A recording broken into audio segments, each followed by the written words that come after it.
I hope you're getting through the lockdowns, and obviously people around the world, different things going on. So here in the UK, we're still under lockdown, and we've just got to motor through this. You know, the vaccines are working. We will be at the end sooner than later. As you will notice, lockdown here is happening. And if you've watched or if you followed it, all the other live chats, the first one I did just before Christmas, I'd had my hair cut about 3 days before. So it's gone from short to now having Mr. Play-Doh hair. If you remember Play-Doh as kids, the guy that sat in the barber's chair and you wound the handle and the hair sprouted. It's happening. Real life. But I hope you're all safe and well out there. We are going to be talking about Gigbag Essentials today. And by that, I mean things that we carry in our gig bags or gig cases. Some people get gig bags confused with the bag they carry their bass in. But I'm going to talk about kind of the things you need to carry to cover every eventuality on a gig or a show. Because every show is different. And I wrote a piece for Bass Guitar magazine going back to 2004. And in preparation for this piece today, I thought I'd have a quick look back at what I wrote then. And funnily enough, a lot of it is still completely relevant now. But there were a couple of things in there I thought, well, that shows the age of the piece. You know, here we are 17 years on. Technology's moved on, and some things that I'd written in that feature now aren't quite so relevant. But so we'll have a chat about all of that. I'm here for the next hour or so. We'll see how things progress. And before we get into talking about Gigbag Essentials, we'll do the usual housekeeping that I do when I do these live chats. So if this is your first time here on a Brooks's Bass Corner live chat, welcome. You're always welcome here. And I will try and give as much advice and know-how and bits of knowledge that I've accumulated over the years. So if you've got any questions, post them up. I'll do a shout out as we go through this, but because there's quite a lot to get through, I'll try to zip through as quick as I can. And what we're going to do once I've done the housekeeping is the Gigbag Essentials. I've rounded it to about 20 items. So rather than it just being a bit free form and haphazard, I've kind of nailed it down. I'll whip through those, hopefully within about 20-25 minutes, and then I'll open it up to you guys. And you can tell me whether you agree with what I'm suggesting, or have I forgotten some things that you use that maybe you think would be important. And we'll go about it that way. So let's get the housekeeping out of the way. I had a friend contacted me, was it yesterday? Day before, and said, you've been very quiet. You haven't posted anything for a while. No, I took a bit of a 10-day rest because I'd put 6 months into the channel and it had been relentless. And I was putting up 3 videos a week, sometimes more. And wasn't that I got to a burnout phase. It was just, I was doing too much. And other things in life were getting a bit left behind. So I took 10 days off, and I had some issues also with my PC. Technologically, it was slowing down with all the video editing. So I had to strip a load of rubbish out of the PC and buy some extra memory and make it all nice and shiny again. So the PC's running back at full pelt now. So that's all good. And just let me get into the chat here on the PC so that I can see your questions and who's logging in. There we go. Now I can see you. So I'll do a quick shout out shortly. So yes, so that was why I was away for 10 days. I hadn't gone anywhere, I was here, but I just had other things to deal with that needed sorting out. So there we go. Right, what have we got coming up? So this, I should announce that from this week, as of tomorrow, I'm not going to be doing 3 posts a week. I'm going to be doing 2. And they're going to be on the same days every week. And basically, while I've had some days off, I've had a look at my analytics. So I've been using that to work out kind kind of when the best time for me to post is, when you guys are online most frequently, what videos are working, what videos aren't, where people are watching the video up to, and when they're dropping off. So I've taken all that information into consideration, and so now my videos will be released on Monday and Friday, and we'll do this for 3, 4, 5, 6 months. We'll see how my analytics change. So it'll be Monday and Friday at 3 p.m. UK time. So obviously on the West Coast, that'll probably be about 7 a.m. Sorry, it's a bit early. And in the East Coast in America, it'll be around about 10 o'clock. And Europe, you'll probably be an hour forward. So at 3 p.m. UK time, Monday and Friday, I will upload new videos. And there may be live chats, but those are a bit more ad hoc. I haven't got those into a schedule yet. So those will happen. And but those will not fit into that time frame. The live chats and anything that's live will always be a separate entity. So for going forward, Monday to Friday, 3 o'clock, 2 new videos every week. What have I got coming up? Right, lots of bass reviews. I've been working on those. There's some more pedal reviews coming. There are some more episodes of the Essential Bass album series, and I've got some more vintage interviews to come. There's quite a few vintage interviews as it goes, and I've also got some new interviews. The Chris Childs interview that I did 3-4 weeks ago, I've been working on the editing for that, and that will be sent off to Chris probably later this week, and if he gives me the thumbs up, that will be up, I'd imagine, within the next 7 to 10 days. Bass reviews will include alembic basses, status basses, Music Man basses, Lodestone, and an old vintage Trace Elliott T-bass, one of the first 15. I have one of these. There are only 15 4-strings and 15 5-strings, so a review of this will be featuring shortly. Anyone who knows about these basses will be going, but it hasn't got a tortoiseshell scratch plate on. It has on the back. The front one buckled and had to be replaced. So that is an official one. So there'll be a review of that. There'll be an Aria Super Bass review and a couple of GB reviews and a Spectre Euro LX. So all of those bass reviews are coming. They were meant to go up before Christmas, but I had to, at the time, maximize my upload content. And video reviews are the slowest thing for me to do. So those will be coming shortly. I'm going to do a quick shout out and then we'll get on to the Gigbag Essentials. Jörg Fesser from Germany. Hello, sir. Hope you're well. Looking good. Richard Evans. Good to see you. I'm getting people saying the audio is a bit crusty. Okay. Not sure what I can do about that. It's going from my phone out to you guys, so I'm not sure what's going on there. Okay, let me see if there's something I can do here in the settings. Could be the upload speed, or it could be something at your end, but I'm getting several people saying the sound is a bit crusty. It crackles a bit. Okay, there's not much I can really do on the phone, I don't think. So the only thing I can assume is it's my Wi-Fi, my broadband. The cable should be fine. Not sure what I can do about it at the moment. Keep me posted, guys. I'll watch the comments and hopefully it will improve. Okay, Stacy, Vintage Corgi, Stacy Young from North Carolina. Good evening.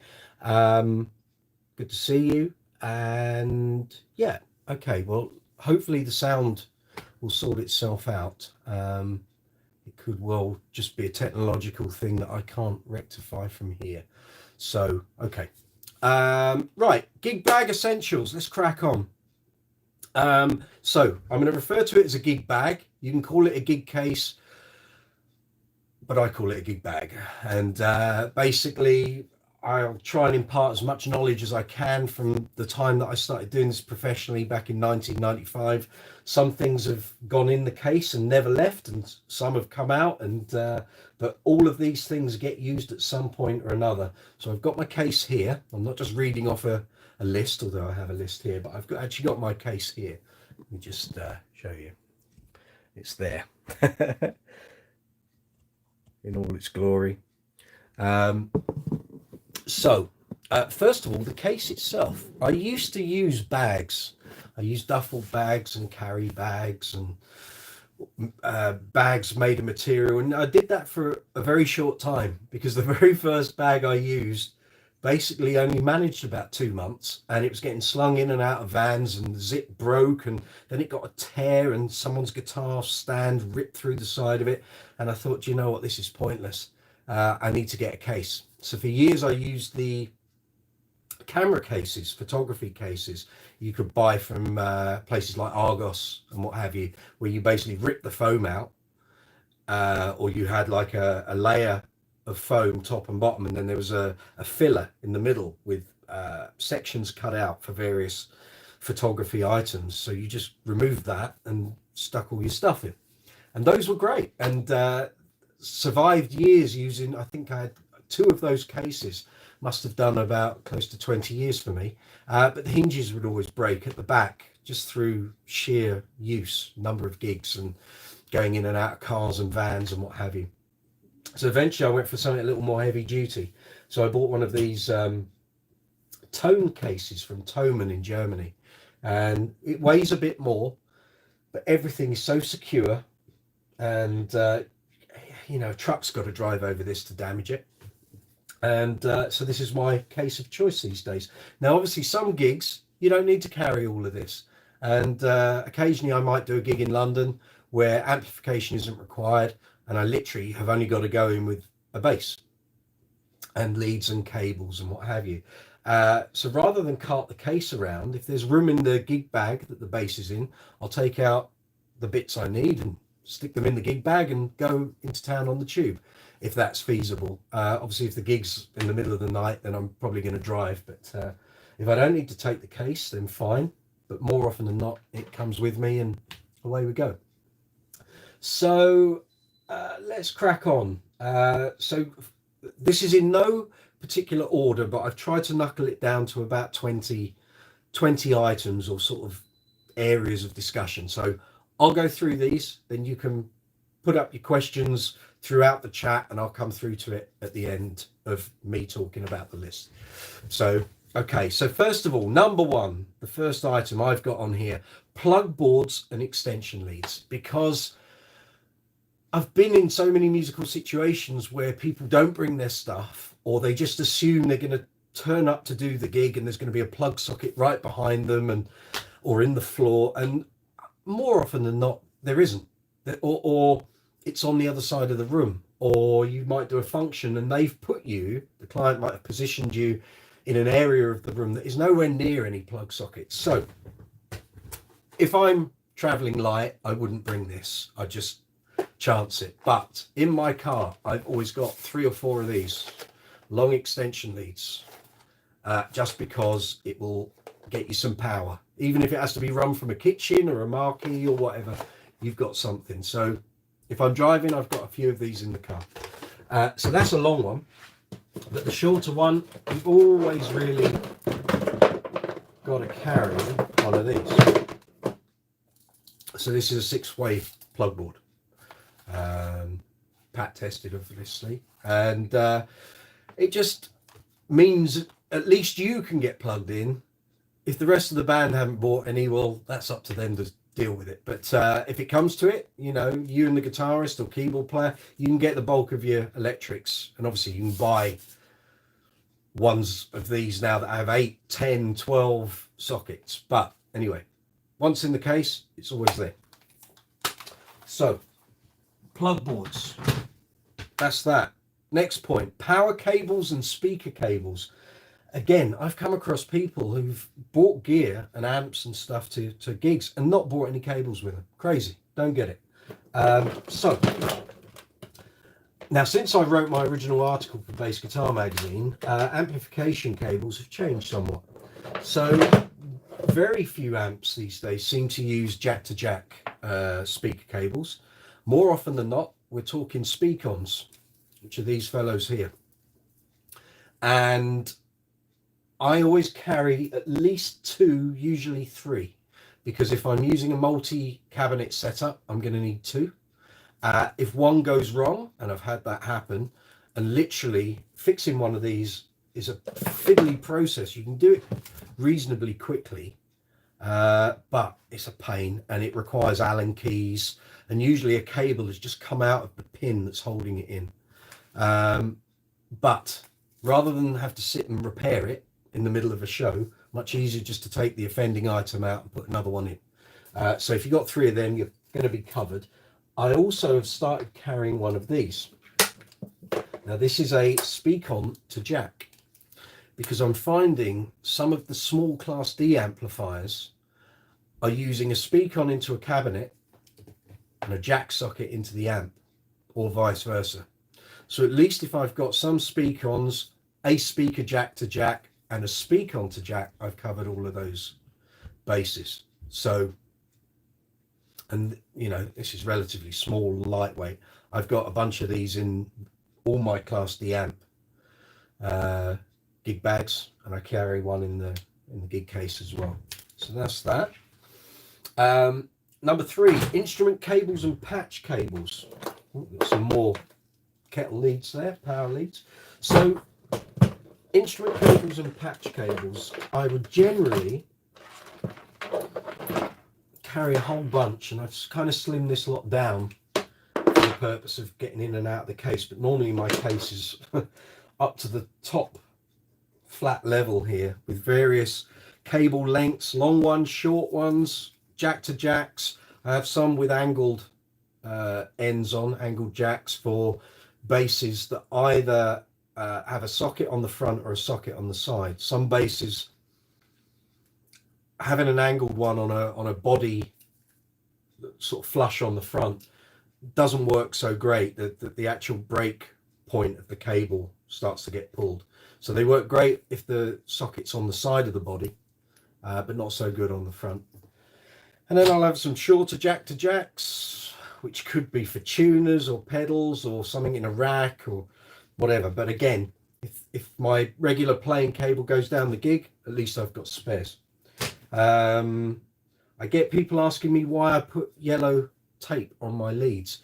It's because after the first 6 months of doing this professionally, I got sick and tired of being on pitch black stages and not being able to find which cables were mine, or if someone had, sometimes you've got to clear a stage really quick, and a roadie or a tech or a band, you've just got to clear the stage within like 3 minutes. So a huge load of cables, as people are pulling cables out, gets picked up and chucked in a corner. Well, whose is whose? So I always put a bit of yellow tape, because at least I can generally see that on a dark stage. Also, it means they're mine. And also, because it's relatively easy to replace, if it gets ripped off, just use some more tape.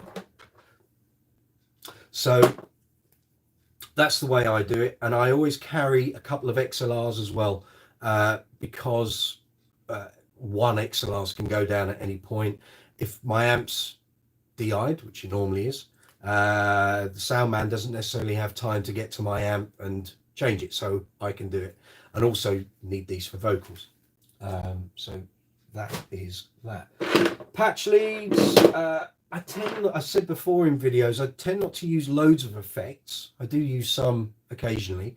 If it's for something where there are loads of particular sounds, then I'll use a pedal board, and that will be in a separate case, all linked up beforehand.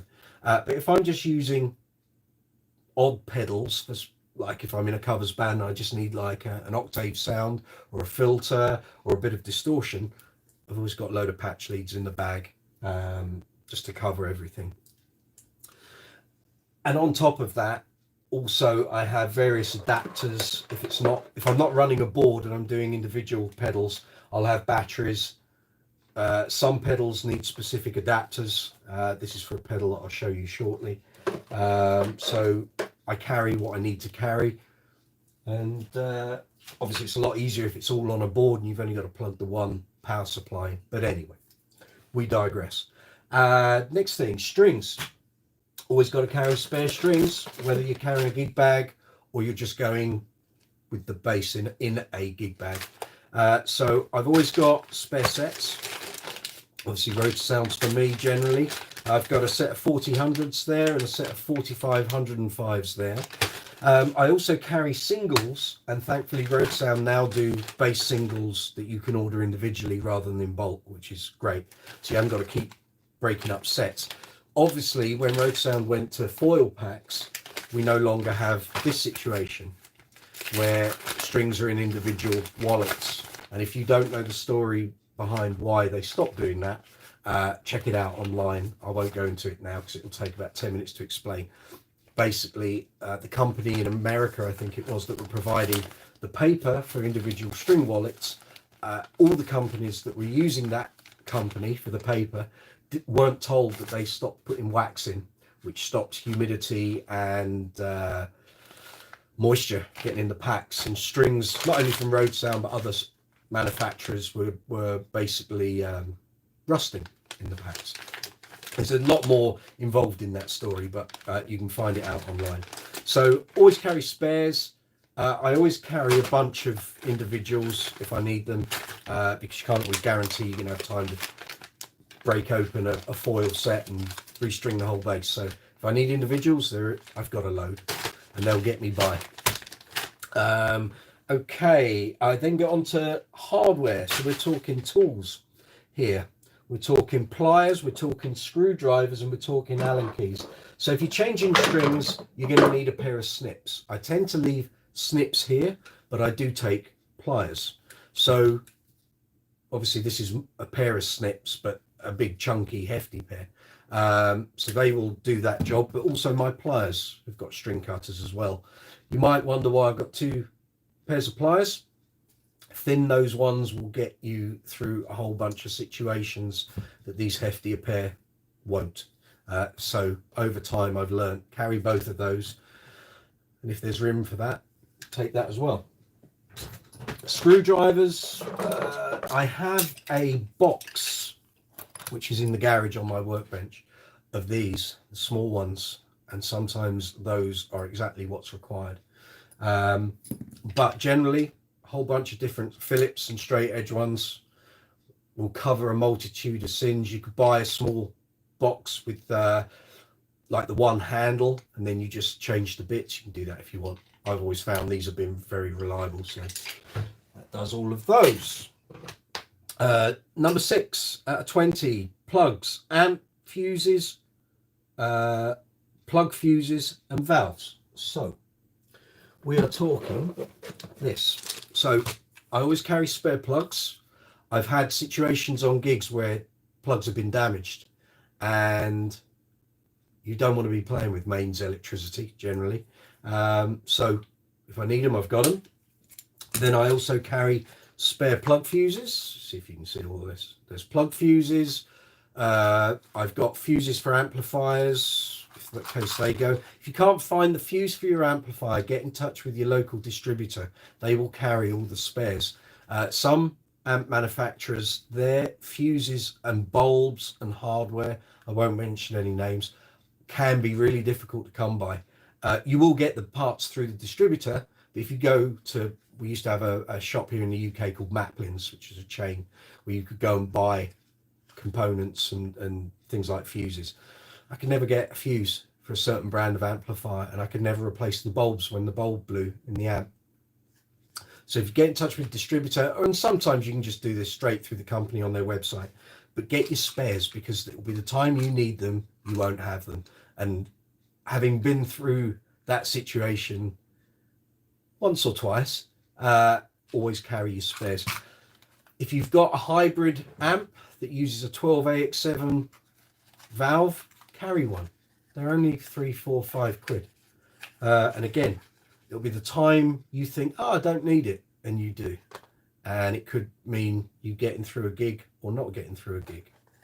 So for the sake of a couple of pounds or a couple of dollars, just get yourself some spares. And it's a case of being prepared. You know, if a client's paid you to play at their wedding and you can't play because you've not got a fuse or a valve, it looks fairly shoddy.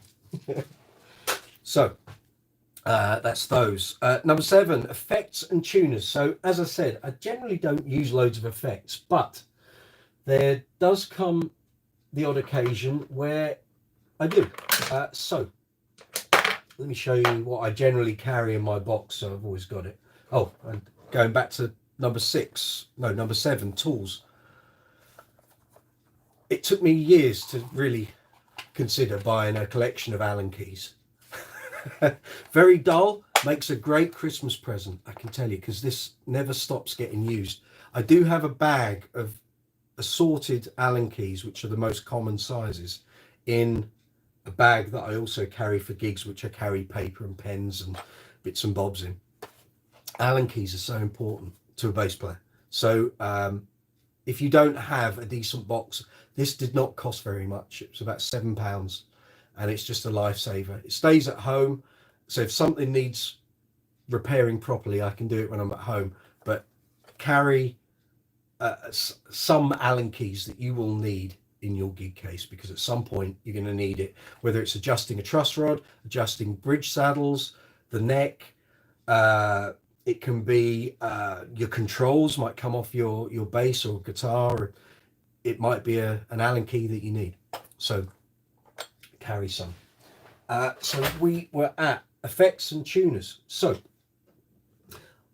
if I'm using an amp and I've got it in a rack, I've got rack tuners. So, and I've had no problems with any of those. I always carry a pedal tuner, even if I've got the rack tuner, because I can't always guarantee I can get from wherever my place is on stage back to look at the rack. And sometimes on big stages, it doesn't work. So you're going to need to have a pedal at your feet for quick tuning. And the joy of these things, I can't express. Headstock clip-on tuners. I don't tend to play with it on while I'm performing. I've seen them fly off, and I've seen many bass players suddenly move the headstock and the thing flies across the stage. But they are a godsend backstage, or if you're waiting in the wings to go on stage, or at any point on a gig. Having a couple of these to hand is such a godsend. So if you don't have one, invest in one. If you can afford to buy a couple, do. It doesn't need to be a big one. It can be the micro tuner as well. The Dario, the small ones that become part of your machine head fitting. Just, these are great. So invest in some. So that's tuners dealt with. So pedals, I've recently, well, last year up until the point that lockdown started, I'd started doing some shows with various Queen tributes, and also in the Jimi Hendrix show that I did one gig for, which the anniversary was yesterday. We did one gig, and that's all we've done. We spent weeks getting it ready, did the first show in Nottingham on February the 13th, 2020, and that was it. We haven't done a gig since. And this pedal from Digitech is called the Drop pedal, and basically it takes the technology out of their whammy bar pedal that they used to do and allows you to drop down semitones. So if you're playing, or you need to play in drop D, you've got 4-string bass, you're tuned to concert pitch, your bottom string is an E, you can switch this down 2 semitones, 3, 4, all the way down. It will do up to an octave down. But I have to be honest, after you get past about step 3, step 4, the tracking is still there, but if you, it kind of takes away your top end and your treble response, so you might find actually it's too much. But for years I played in a covers band where we played semitone down tuning. This would have been a godsend, because there were certain basses I couldn't use on that gig. For example, Kubicki's, my X Factor, which was a medium scale bass. The strings on it were already quite supple. As soon as you started tuning that bass down to playing semitone down tuning, it was like playing rubber bands. It was horrendous. I could have done with this pedal 20 years ago. But now it's in my gig bag permanently. And on top of doing the steps down dropping your tuning, you can also have an octave effect, which is great. And it also does an octave with your dry signal. So you can switch, and it's great. Fabulous. I wish I'd had it 20 years ago. So then my favorite effect for bass, which I've been using for 20 years, doesn't use it in every gig, but it's fabulous. If you've got anything to do in a 3-piece band or a 4-piece band, especially in a 3, where if the guitarist takes a solo, basically the bass is covering the mid and the bottom end.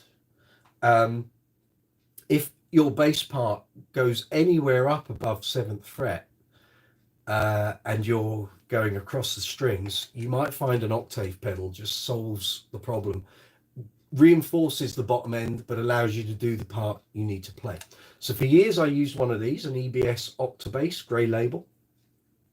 I then upgraded that to the black label version. I'm looking underneath because I've got one on the floor here. And then more recently I've started using the Aguilar Optimizer.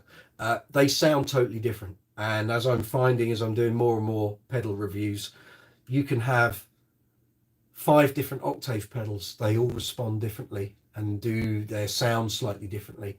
Same with filter pedals, chorus pedals. Yeah. So they don't do the same job, even though they're meant to. This has totally different sounds to this.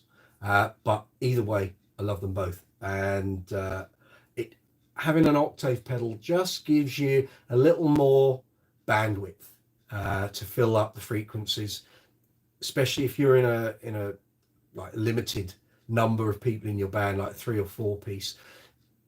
Otherwise, it's great for disco, funk stuff. It just sounds great. And any fans of Pino Palladino will wax lyrical about these. So that's cool.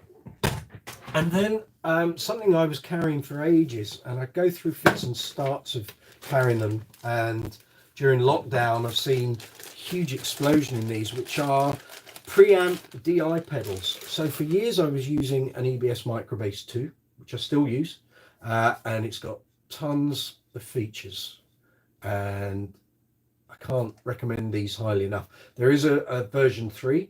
It was released about 1.5 years ago. And then I also use the Aguilar Tone Hammer pedal, which I'm doing a review of at the moment. So that's why I don't have it at hand. But these DI pedals are great. Yes, you can do gigs and the tech might give you a DI, but you're never quite sure if they're giving you a decent sound out front. And having this in that loop and lets them take a DI from here, but it also gives you an amplifier's sound. And there are so many of these from different manufacturers now. They're worth checking out, and it's worth having one in your kit. It's a Swiss Army knife, gets you out of jail if everything goes wrong. So yeah, so they're great. Okay, adapters and batteries. So I mentioned adapters before. So some pedals need specific ones, so carry them. Batteries, I carry loads of batteries. 9-volt batteries for active basses and pedals. So I've always got a ready supply of those little fellas. And in recent times, where I've been doing gigs where I've had to use in-ear monitors, we now have to start using these in the wireless systems. So always carry a box of both, or I do. Or if you know you are going to check regularly, then maybe just put a set of each, but just have some to hand if you need them.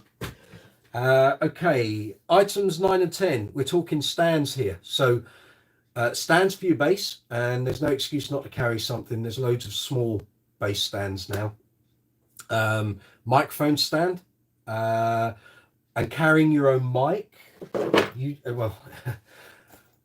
Bearing in mind the situation we were in with the pandemic, how many people are going to want to use a mic that isn't their own after this, because you're not going to know what's on that mic. So I've carried my own mic for over 20 years. Shure SM58 will cover every eventuality, to be honest, and it just gets you out of trouble. So I always keep it in the pouch, keep it clean, and always carry a spare mic clip as well, because if you're doing gigs and there isn't a PA company, you're providing the PA. I've seen broken mic clips, and it happened on the gig. where someone's bashed into a mic stand. And if you don't have the mic clip, you can't attach the mic to the stand, so carry a spare. Let's see, where are we? We're at number 11. Oh, I need to jump back to number 8. Sorry, adapters, power breakers.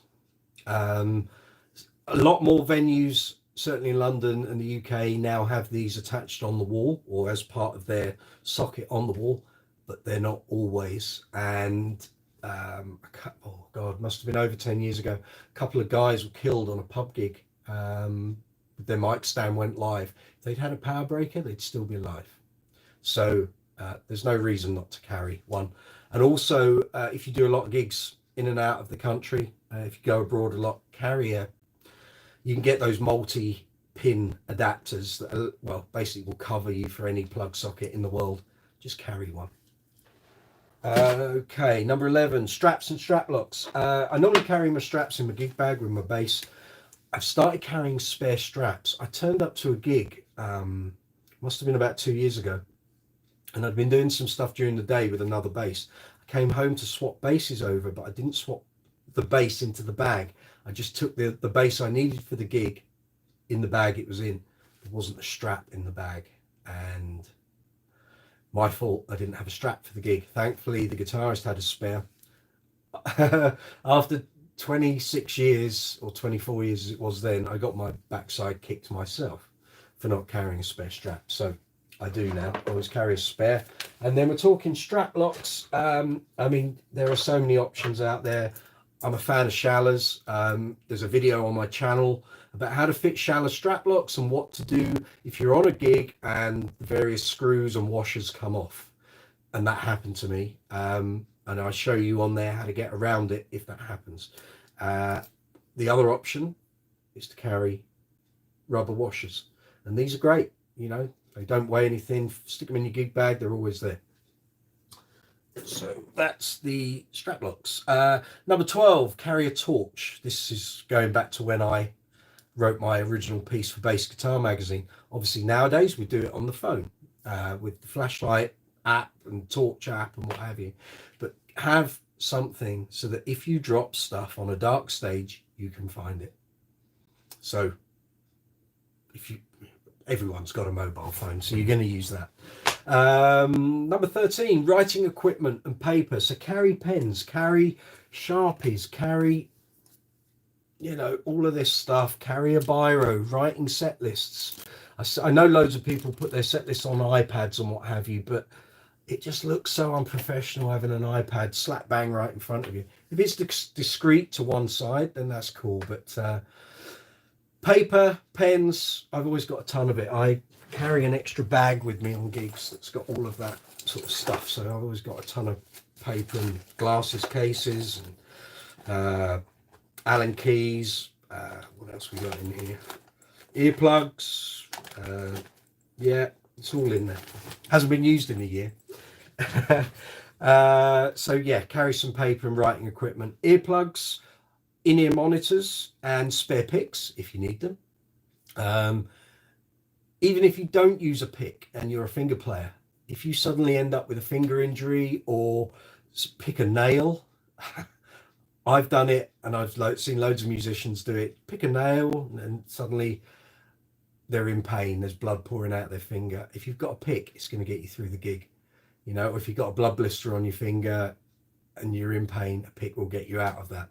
Item 15, super glue. Now, it doesn't seem like a relevant thing to carry in your gig bag, but there have been times where having a small tube of super glue in my gig bag either got me through a gig and covered up a wound, or if my fingers had split, it deals with that. But also, you might need to glue something and gaffer tape isn't going to get you through it. So, you know, a tube of super glue for the sake of a couple of pounds is not going to kill you. Item 16, cloth and polish. If your bass is looking a bit grubby, if you can see it, the audience can see it. So carry a cloth, you know, or a duster or a towel. If you've got some polish, I mean, there's so many polishes now from the likes of Dunlop, Music Nomad. Literally every guitar company produces a guitar care polish. So carry it with you. Clean up your instrument now and again. Item 17, carry your phone charger, carry a spare. I'm aware that the new models of phone, and I know the Samsung 21 doesn't come with an adapter. And it will be the time that you need it the most that your old adapter will either break, stop working, you might be stuck somewhere and you can't charge your phone up. Maybe carry a spare, but at least carry your phone charger with you. Number 18, cards, business cards. Obviously we have social media and everyone stays in touch via it. When we're out on gigs and we meet new musicians, we're looking at each other's pages and what have you. Carry some business cards with you. Stick some in the case. You never know who someone might be that comes to talk to you. It might be the most important contact of your career. Just stick them in the case. And if you're too busy to talk to them or you've got to clear out of a venue quick, just give them the card and they can contact you. Number 19, towel, wipes and cleaning items. So I always carry a hand towel in my gig bag, purely because I sweat quite a bit when I do gigs. But it also allows you to wipe the guitar down if you're in a rush. Hand wipes, because I've been on loads of gigs where either I didn't want to go anywhere near the toilets, and certainly didn't want to wash my hands in the toilets. There might be no paper towels to dry your hands with, but also I've been on gigs where I've had to set PAs up, and the last gig, the multi-core might well have been in a marquee on a muddy floor and no one has cleaned it. And so we've come to the next gig and you've got a muddy multi-core, muddy leads, all the gears caked in crap, basically. If you've got your hands covered in mud, you don't really want to be playing with your fingers in a mess. And it eventually that is going from your fingers onto the strings and the guitar. Keep your hands clean. And certainly now with the pandemic, you know, you're going to want to be washing your hands, having sanitizing gel, all of those things. So, you know, try and keep everything clean. And we get number 20, and the only thing it could possibly be, gaffer tape. The music industry runs on this, and so many people don't carry any. I've done so many gigs where people will come to me, can I borrow your gaffer tape? Before you know it, a roll's gone. But it's just just buy a roll of gaffer tape, stick it in your case, you've always got it. And I mean, I've seen quite famous guitar players do gigs where their strap button popped out of the guitar and they've literally gaffer taped their strap to the top horn of their guitar, and that got them through. So this is it. This is the real deal. Get some gaffer tape and keep it in your case. So ladies and gents, that's my 20 essential items for your gig bag. I'm now going to go to your questions and see who's logged on, and we'll start working on the feedback. So here we go. Hopefully the sound is sorted now. I'm going to take a quick drink as well. Right, Stacy, plug boards equals power surge protection. Correct.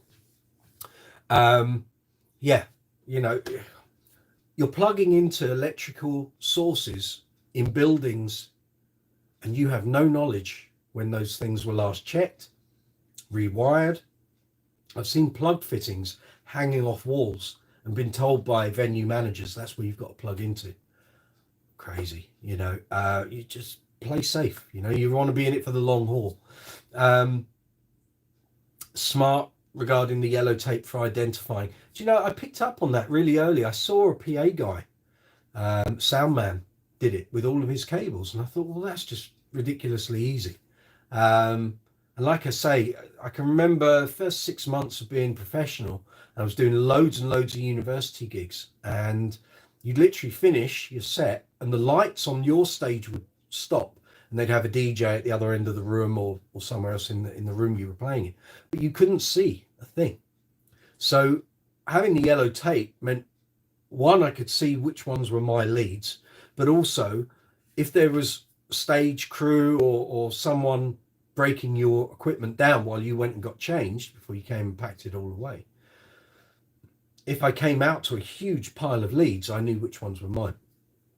And like I say, it's very easy. If the tape comes off, you can just replace it. So that was the thinking behind that. Drop pedal, yeah. Sorry, you're hogging the questions here, Stace, but it's fine. I can work with this. Yes, the drop pedal is fabulous. I just wished I'd had it years ago. It would have allowed me to use more of my basses that I've had, and probably a couple of basses that I got rid of I wouldn't have got rid of if I'd had that pedal. But it just, certain Fenders just feel so floppy once you start detuning, and the drop pedal would have saved me a whole load of grief. And actually, when I do Queen tribute shows, I use that pedal on a couple of numbers, and obviously doing the John Deacon thing is with a precision, so it earns its keep. But I haven't really used it for more than 5 months. I used it from October through till February, and we haven't gigged since, so it's sitting in the gig case not doing anything. But yeah, useful, and like I say, could have done with that years ago. Oh yeah, definitely. Andy Palmer, good evening. Nice, thank you for joining us. Good to see you. Hope you're well, sir. We will have a curry once this is all over. Lovely to hear your voice. Oh, you're a smooth talker. But thank you, I do appreciate it. And feel free to enter into the conversation. You guys will have as much insight about this as I do. So, this isn't the definitive list. If you've got some suggestions for things you guys do, or you want to ask me about anything that I've just spoken about, then feel free. Grubby toilets, yeah, exactly. I've played them. Yeah, right. Richard Evans, what's your view on wireless and not being tethered to your amp? Right, good question. I was going to come to this. Line 6 does have options to plug in if you have issues, but also has a built-in tuner. Yeah, well, I've always been a fan of wireless units, and I got my first one at the end of 1990, and it was sold to me by Nathan King, Mark King's brother, although I didn't know it was him at the time, from Macari's in London on Charing Cross Road. And I bought the Samsung wireless, and at the time in the UK, the big wireless unit, because it was cheap, was an 80, and everyone that wanted a wireless unit bought an 80. And all of a sudden Samsung came out with their VH1, I think it was, VHF1 or whatever it's called, and it was great, but it got knackered and very easily, and it stopped working very quickly. Had to go for repair, came back, and then it just never really worked properly. And so I kind of stopped doing the wireless thing for years. And then when I started doing the Green Day tribute, which was 2005 to 2008, I'd invested in a Bayer Dynamic, and I've actually still got it here in my rack. But obviously the wireless laws and rules means you can't use those old technologies anymore, and without buying licenses. And I stupidly bought two. So I could have, I had one as a backup, but also if I was using two basses on the gig, which I was at the time, one bass in concert, one in semitone down tuning for the Green Day stuff, it meant I could have two separate wireless units, one on each bass, and I didn't have to do any swapping over. And then I moved over recently, so that would have been, let me think, 2019, I purchased the G90 from Line 6, which has been fabulous. I've used it on loads of gigs up until lockdown, and it's just so reliable, and it's in my rack, and I can't knock it. It's just the best unit. So very happy to use wireless. Again, if you're using a wireless, you've got to make sure you've got the batteries and stuff. It is more gear to carry around. I'm just trying to think where... I've got it all in one bag down there, the alligator bag, which carries my in-ear monitoring and my wireless for the bass. But I can't fault the Line 6 stuff. It does what it needs to do, and just great solid gear. Okay. Wow, I've got to the bottom of your questions. So for you people out there, if you have any questions about what I've just shown you, you can add it to the comments below, and I'll come back to them whenever you post up. I'll come back to you as soon as I can.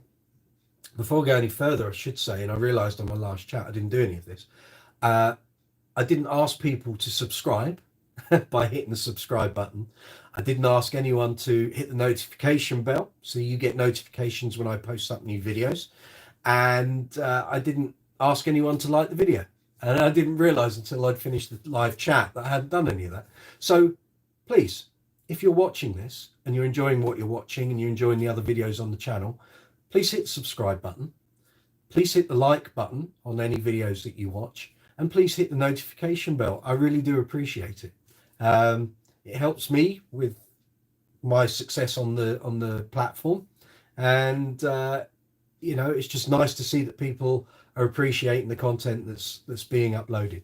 So I do appreciate all that. And right, so we've done the 20 Gigbag Essentials.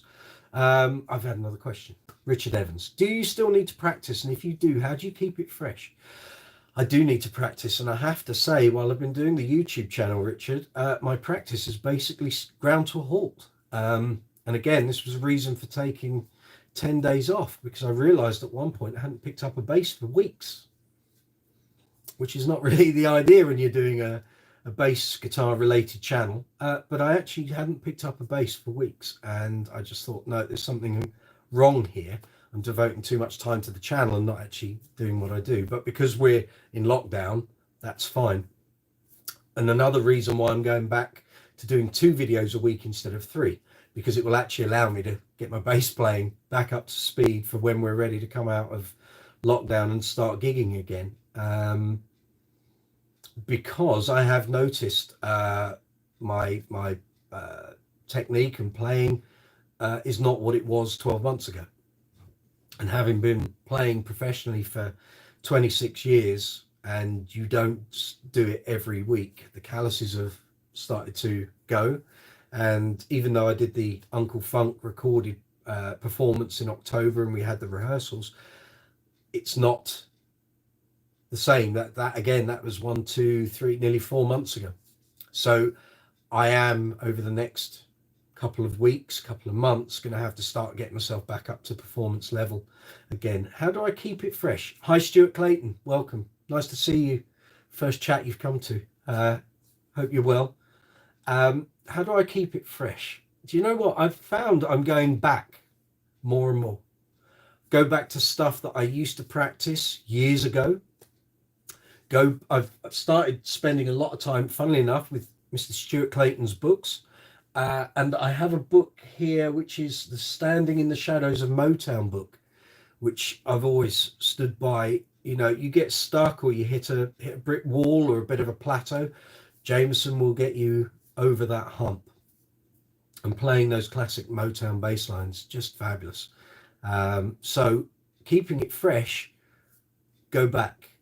You know, go back to where this all started, and you know, Beatles bass lines, Motown, the early rock stuff, you know, Who, Cream, and but pick stuff that excites you, pick stuff that you like, pick stuff that you've never even remotely gone near, but don't play stuff you don't like, because it's just in terms of making you want to do it, it won't. So there's no point me trying to learn a load of complicated jazz stuff, because that just doesn't appeal to me. I would have far more value for me trying to break some Yes songs down, or some Genesis songs, or some Queen stuff, or some Level 42, or some Prince, or, you know, playing a load of Chic stuff and playing it properly, not thinking, oh well, look, it's my version of it. You know, Chic stuff is deceptively simple, but also deceptively difficult. You listen to it and you think, well, it's just the same line over and over again. But if you try getting all the inflections and the little passing notes and getting them in the right place, those are legendary bass lines. And you know, that sort of stuff is quite easy to pick up and get started on, but the actual hard work comes in sort of breaking away sort of the bulk of the line and getting to the nitty gritty of it. So yes, that's how I keep it fresh. That's my take on that. Do I practice with headphones, or is your missus and Max? I should explain. Max is our dog. Is it happy to hear you play? Well, it used to be a lot easier when she didn't work from home. So I could fire my amps up and have a good playing session at home. But now, and certainly while we've been in lockdown, her office is above mine. So playing with amps isn't particularly easy, although I have resorted to occasionally playing in the garage. But no, I've been using the mixer that I use to record the videos, the audio for the videos, and I've been using the micro bass units, as I showed you earlier, because that gives me a certain level of control. And I have various headphone amps and devices. It's whatever's nearest that I'll use. But the lovely thing about things like this, it doesn't have to be an EBS micro bass 2, but the lovely thing is there's so much you can do with that and play around with sounds, and you can input an external sound source. It just, stick the headphones in, plug either a music source from my PC or my phone or an MP3 player, and away you go. And all they're going to hear is the clatter of metal strings against frets. And that kind of works for me. I find otherwise I don't need to be plugged into amps. But if I'm preparing for shows or gigs, I used to always swear by plugging into a rig here at home in my office and hearing how it's going to sound, because the other thing is playing through a box is not the same as the sound coming through a cabinet on a stage, and sometimes that level of sound can be quite off-putting, and it can affect how you play the show. So if I can have a rig turned on in here, then I will. But if it's just a case of learning lines, I can do it with a headphone amp. But in preparation for a show or gigs, if I'm depping for a band and I've got to run a gigs with them, I'd want to be in what I call performance mode. So I want to know how the bass is going to feel when I'm playing it. I'm going to run through the set tens of times over and over and over and over again, so the familiarity is there, so that when I'm on that stage I know how my arms and my hands and my wrists are going to feel, and I can almost go on autopilot. I don't want to be thinking, oh god, is it a G or a G sharp next, and have I done that run, is the end coming up, and what's the next song? There's no point, you're just going to confuse yourself. So I like that feeling of familiarity, so when I'm on the stage, even if it's the first night of a run of shows depping for someone, to me it already feels familiar. So that's kind of something I've always done from the first time I depped, and that kind of works for me. Stuart, it's lovely to have Stuart Clayton here on my chat. I really appreciate it, thank you. And for the people who don't know who Stuart Clayton is, one of the finest teachers in this country. He writes the best bass books, a lovely guy, amazing bass player. Please check out his channel. And also a great friend, but just got a lovely collection of basses. And we've worked together at Bass Guitar Magazine for 17 years this year. That'll make you feel old. Okay, Stuart says, great advice, Mike. Jameson is great stuff to dig into. Mate, I've been watching your videos over the past couple of months, and all the stuff you've been doing, again, using jazzes more often than not, I've seen you with lately. But all of that stuff that came through the 60s, 70s, 80s, there's so much you can go and get that you can apply to your own playing. And I always feel people are always looking for the next thing. I got to copy next, and who's the big player coming up? Right, I'm going to copy him and copy it. There's so much. Those players who are at the forefront now, they've learned all that stuff from before, and anyone who comes up with a technique or a way of playing or a style of music, there's always been stuff that they've borrowed from. No one is original. It's all come from somewhere else.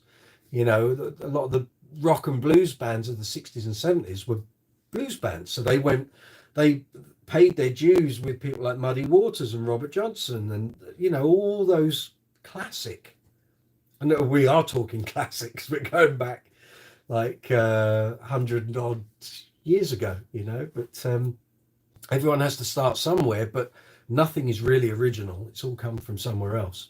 But I just find, Motown stuff is such a rich, it's almost like a gold mine, because almost every track is a great track, or at least the rhythm section is a great thing. There's always something in a Motown track you can take away from it, whether it's the harmonies, the vocals, how the drums and bass work, what the guitar was doing, keys. There's just so much. And I mean, it is a library. I often refer to Queen as my library, because there's just so much content there. But Motown, how many classics did that label generate? I mean, just crazy stuff. But the Standing in the Shadows of Motown book is, I mean, it's generally considered, it's like an essential tome. And I remember when it came out, I'd only been playing bass a couple of years, and there was like a lot of publicity about it, but it stood the test of time, and so many bass players kind of swear by it. I'm just checking where it is in my shelf. Oh, there it is. Bear with me. We're talking about this. So this was it's published by Hal Leonard Corporation. I think Stuart might well sell it on his site. And this is by Dr. Licks, whose real name I think is it Alan Slutsky? I think it is. I don't know. I need to get back into reading this. I think it is. But anyway, it has 2 CDs. There was a cassette version originally as well. Sorry. And it goes through loads of Motown tracks, and then it goes with loads of famous bass players and their takes and their performances of pivotal, I'll try and find someone you might have heard of, pivotal Motown tracks. McCartney's in here, Marcus Miller, yeah. We're talking classic players here. That is an essential purchase, not that expensive, and well worth buying and having and referring to. Like I say, if I hit a bit of a brick wall, that will get me out of it. And there's so many ideas you can pick up and incorporate into your own playing. And while we're at it, I should mention, just trying to find it, because Mr. Clayton is with us. There is a new version of his sheet book coming. So this is the original.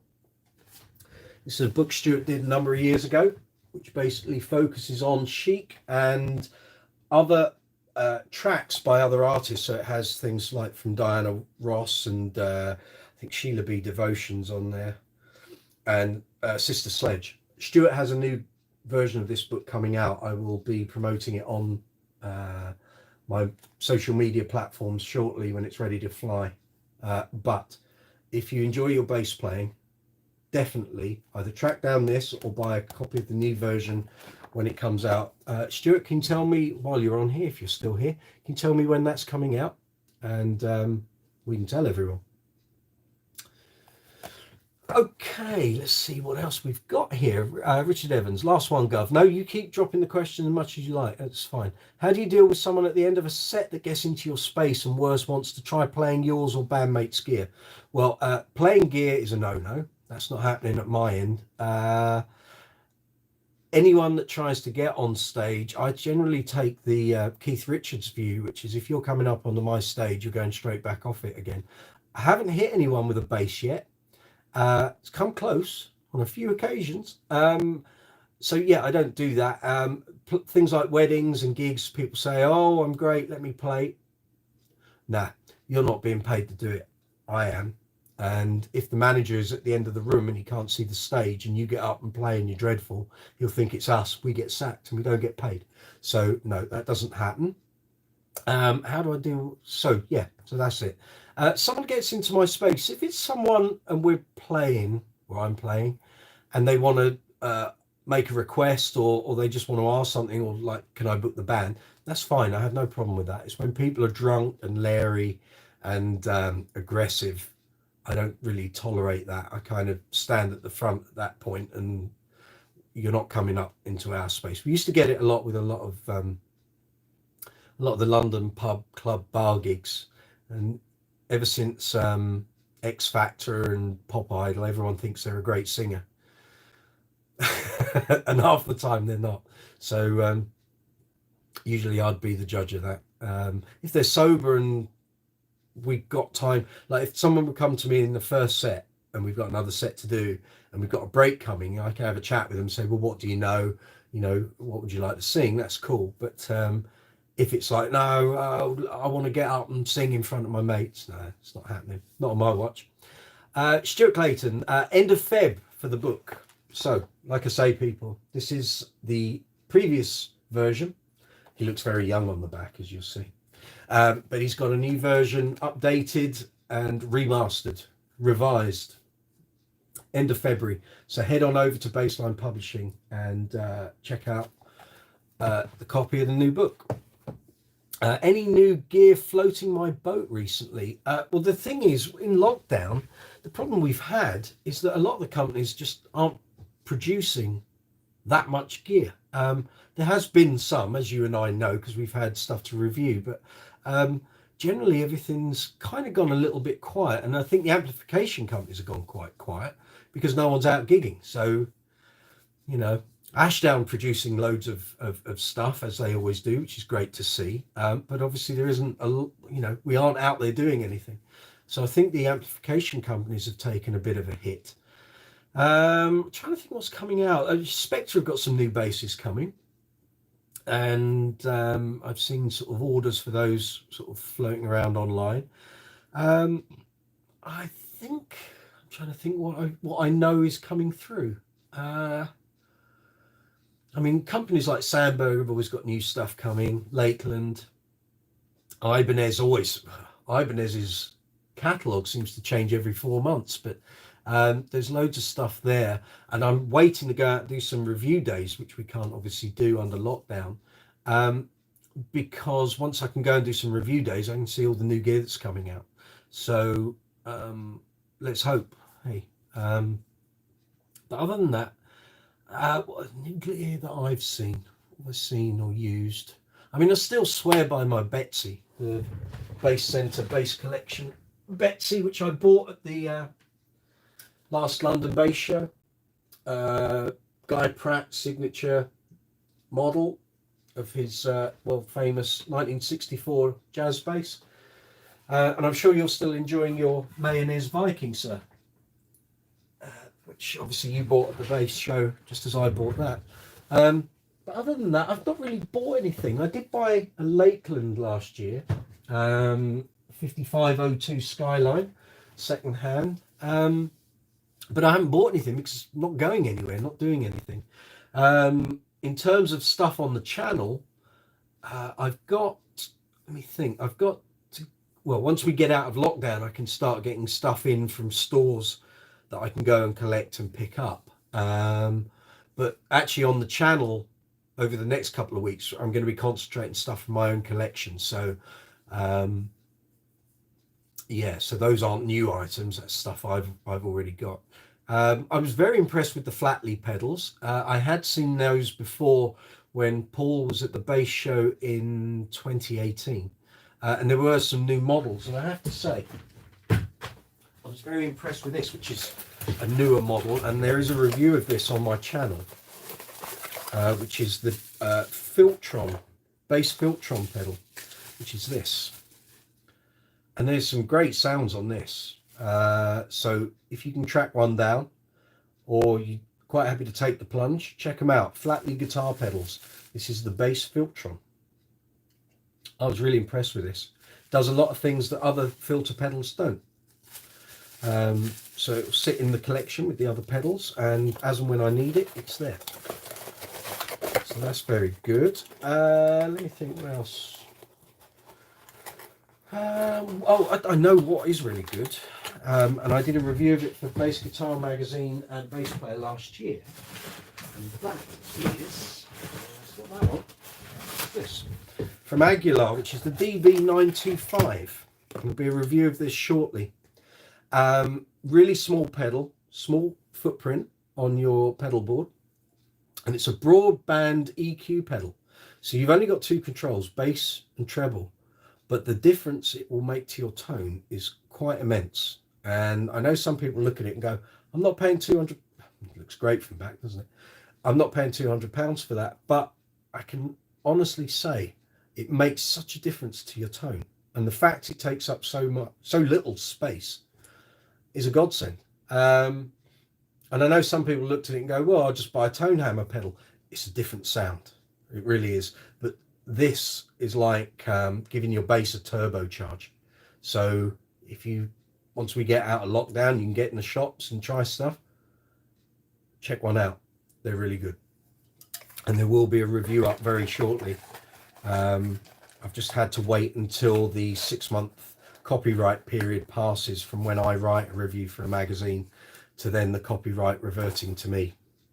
So that will be up shortly. A few more questions to have a look here. Hi, Paul John Purnell. I remember you from another chat. Good to see you. Soul Fingers is another great book with all the Donald Duck Dunn lines in it that book's great. I don't have a copy. I tried tracking one down on eBay a few times and I missed out. Yeah, it's Stuart's endorsement. Soul Fingers is great. Jorg, Nady Wireless. I used one from 92 to 95. They were everywhere in the late 80s and early 90s. I just remember everyone wanting to go wireless and everyone buying a Nady system. It would eat batteries. Yeah. It would eat batteries faster than you can eat a burger at Biff's Jack Shack. I assume Biff's Jack Shack does great burgers there. You can take me there when I visit you.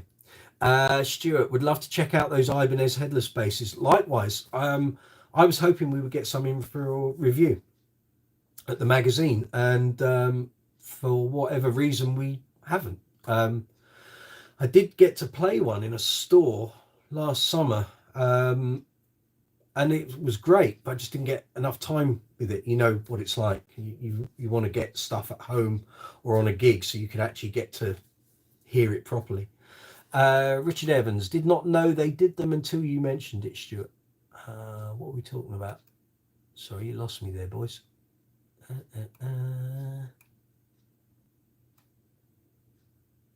Ibanez Headless Basses. Yeah, they released them last year. I think it was for NAMM at the start of 2020. And again, like so much that came out in the early part of last year, you know, bands releasing albums, gear being released, a lot of it just got lost in the ether. You know, it's we can't get out there to try stuff. You can buy stuff blind, but not always the greatest idea. And albums by, you know, Young Gun Silver Fox's album last year, we released it in February, and then we went into lockdown, so the whole promotional tour meant the album didn't reach the audience it should have done. Yeah, the link to the Ibanez above, exactly. You'll catch up in a minute. I'm ahead of you. Just going to grab a quick drink.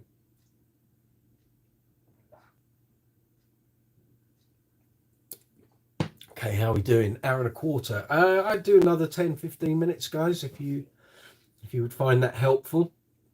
Keep firing the questions.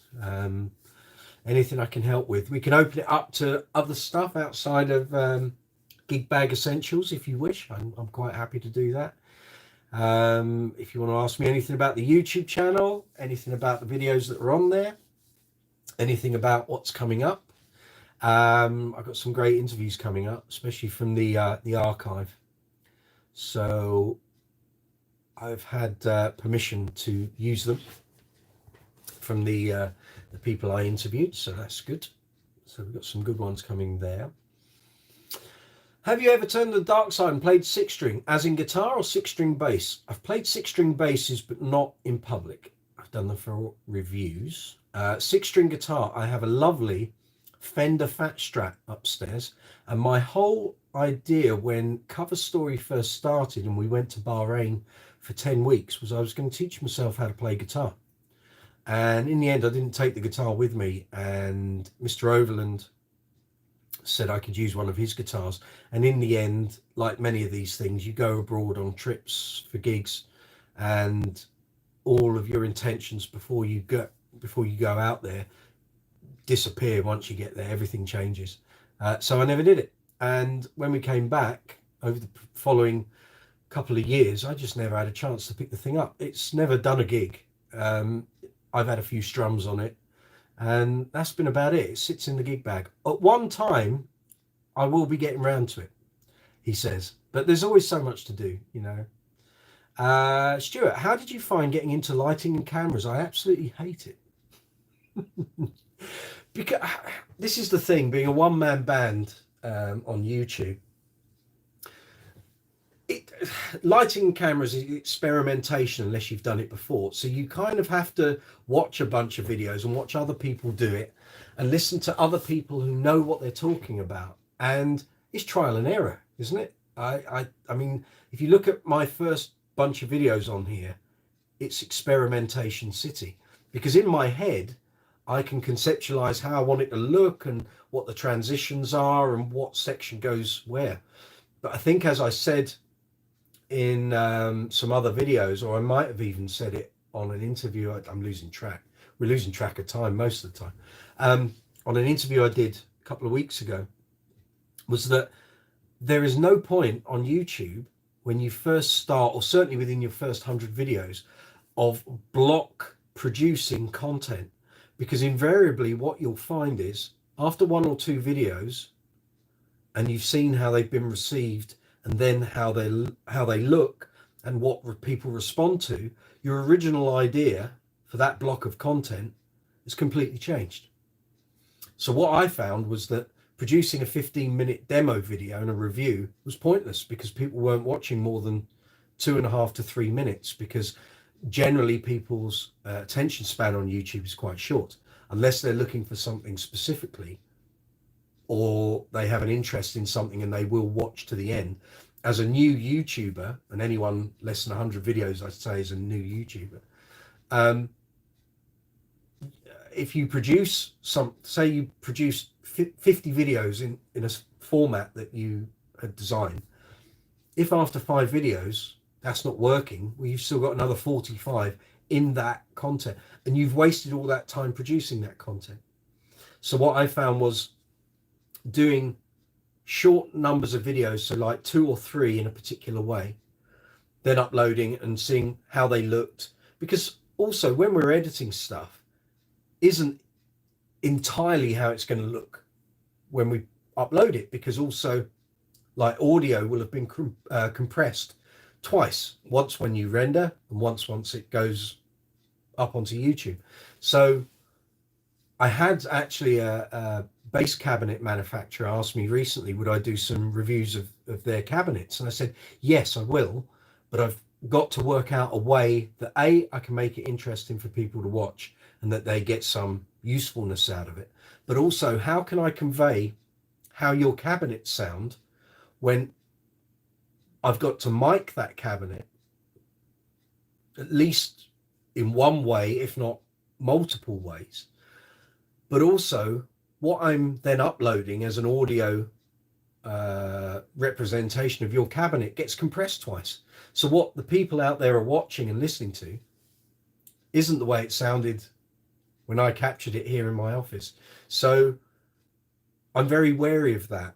And as I say, you know, it's experimentation and finding what works, and kind of what allows you to produce acceptable content at an acceptable rate.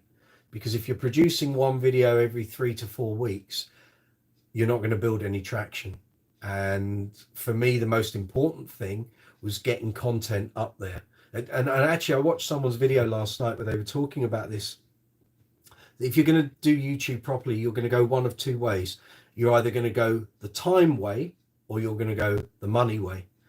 The time way means you produce content on a regular basis, that over time your level of content will stack up, and that will work for you in the long run.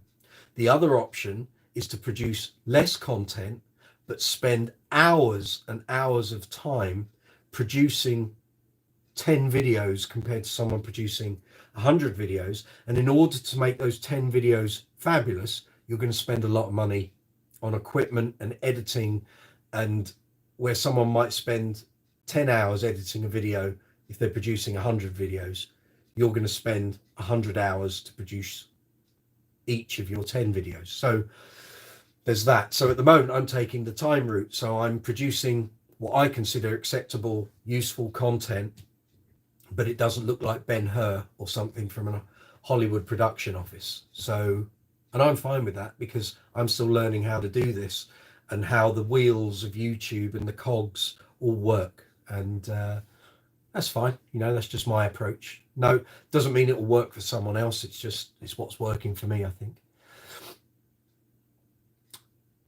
Very good. Yes. Yeah, guitar. I guess that's what you were meaning, Richard. Stuart. Yeah. It's experimentation, and it's like using an effects pedal. You know, what does the lighting look good? Does the sound okay? Are the visuals okay? I mean, the thing for my videos, and I love your videos, Stuart. I love the way, you know, how do you keep that office so clean and tidy? I struggle, but I've got limited space here, so I have to make the most of the space I've got, but everything becomes very cramped once you've got tripods, as you can see behind me. Once you've got tripods and stands and lighting and what have you, it takes up a lot of room. But there we go. I seem to be getting by at the moment, but I think once we get out of lockdown and things can return to some sort of normal, and I've got an income coming in again, I need to upgrade some of my equipment, so that's fine. The initial stages were about getting content up and kind of launching. It is a brand, I guess, but that's not the way I see it. I'm not being hyper competitive about it. It's not like Coke versus Pepsi, and as you know, it's not a competition. All of our journeys on YouTube are different for each of us, so there's no hard and fast rule here, and what works for one person doesn't necessarily work for someone else, but that's cool. Oh, well, thank you. I'm doing great stuff. Well, look, I appreciate it, because I love your channel and love your videos, so thank you very much. I do appreciate that. Paul, what's your thoughts on fretted notes sounding more dull than open string notes? For example, fretted A on the E string compared to an open A. Well, I've always gone for the fretted note, and I'll tell you why. Because I've got more control over it. So I can control the dynamics of that note. I can control when that note starts and when it finishes. I can control the resonance of that note. If I play an open string, I can have no control over that other than bending the neck to pitch shift it or taking a harmonic off it. So I've always preferred fretted notes rather than open strings. The only time I would go for an open is if like a certain bass has a certain tone. For example, a Kubicki X Factor slapped. The E or the A string is remarkable, and no other bass I've ever found will sound like a Kubicki X Factor on those two open notes. It's almost like a bark. Alembics, kind of. Certain statuses have a similar thing. The Spectres have it as well. I'm trying to think, looking at the other basses. Yeah, it could also be to do with your strings. That's going to make a big difference. And also whether you're playing finger slapped, downstrokes, upstrokes with your thumb, or whether you're playing with a pick. That's going to affect how those notes sound. But each to their own. I'm not saying I'm right. If you prefer the sound of an open string and the notes, an E, A, D, G, then you go for it. I just like to be in control of the notes and how they sound, and that's kind of been my take for years, actually. I remember reading about that years and years ago, probably not long after I started playing. And I thought, well, that kind of makes sense. If I fret the note, I control it. Whereas if I'm playing it open, which you might want to do if, say, you've got to look at your watch to check you're not overrunning as a band, or how long you've got left to play, much easier just to play that open string and go, all right, we've got another 5 minutes to go. But it's horses for courses, you know, there's no rights and wrongs. And loads of people like to make it seem like there are rights and wrongs. Get the job done. You know, lots of teachers would like you to think their way is the only way. And that's fine. I'm not saying that's wrong. It's just another way of doing it. And that's the way I look at bass playing generally. You know, there's so many approaches, and you get people saying, well, you can't play with a pick. Well, why not? You can't slap. Well, why not? It's another sound. It's another flavor. It's another tool in your arsenal, in your armory. And yeah, that would be my take on that, I'd say. But everyone's different, you know. You'll get people who will only play with a pick, or they will only play with fingers, or they will only slap. Although there's something to be said for cutting their hands off if they're going to slap every song. But yeah, you know, moderation in everything, I think. Hope that answers your question. Any more for any more? I will go another 5 minutes and then we'll wrap this up. But thank you very much, everyone, for chipping in. I much enjoyed it. It's been good. I actually quite liked having the focus of what today's chat was. So, you know, we said we'll do a gig bag chat, and we've done one. So, but if you've got any other questions once this live stream finishes, leave them in the comments and I'll come back to you as soon as I can. If you've enjoyed this video and other videos on the channel, hit the subscribe button below. Hit the notification bell so that you'll get notifications when I post up new videos. And please give the video a thumbs up. I'd really appreciate that. And like I said, posts will now be on Monday and Friday every week. So we're going to do 2 posts a week. Live chats will be extra on top, but both posts, Monday and Friday, will come out at 3 o'clock UK time, GMT. So I'm scaling back from 3 posts a week to 2, just because it will mean it allows me to do more stuff more effectively, and the production of the videos hopefully will be a little better. But there's loads of content coming, lots of bass reviews, which I've been storing up for months, but they're ready to go. So they will be unleashed over the next few weeks. Got some lovely vintage interviews. I say vintage, we're talking going back to 2013 up to the present day. So there's a whole load of those. I've got some up-to-date interviews to come. Chris Childs from Thunder will be the first one, and that'll be in the next week or so. And a few more pedal reviews. And I think we will try and get another probably 4 or 5 Essential Bass album episodes up as well. So, okay, well, look, thank you everyone for your time and your contributions, much appreciated. We'll do another one shortly. If you've got any ideas for future chats, I mean, my book's running over with ideas, so if there's anything you would like addressed or something you would find useful, let me know. You can contact me here on YouTube, or you can contact me on Facebook, Instagram, or Twitter, where I'm on all those platforms. And yeah, I'm here to help. If I can be of any use, you're more than welcome. Let's think. Have I got anything else I need to let you know? No, I think that's everything. So I'm going to wrap this up. Thank you very much for your time and your attention. Look forward to seeing you here again on Brooks's Bass. I'll say that again. Look forward to seeing you here again on Brooks's Bass Corner. Take it easy. Look after yourselves. Enjoy the rest of your Sunday, and I'll see you soon. All the best.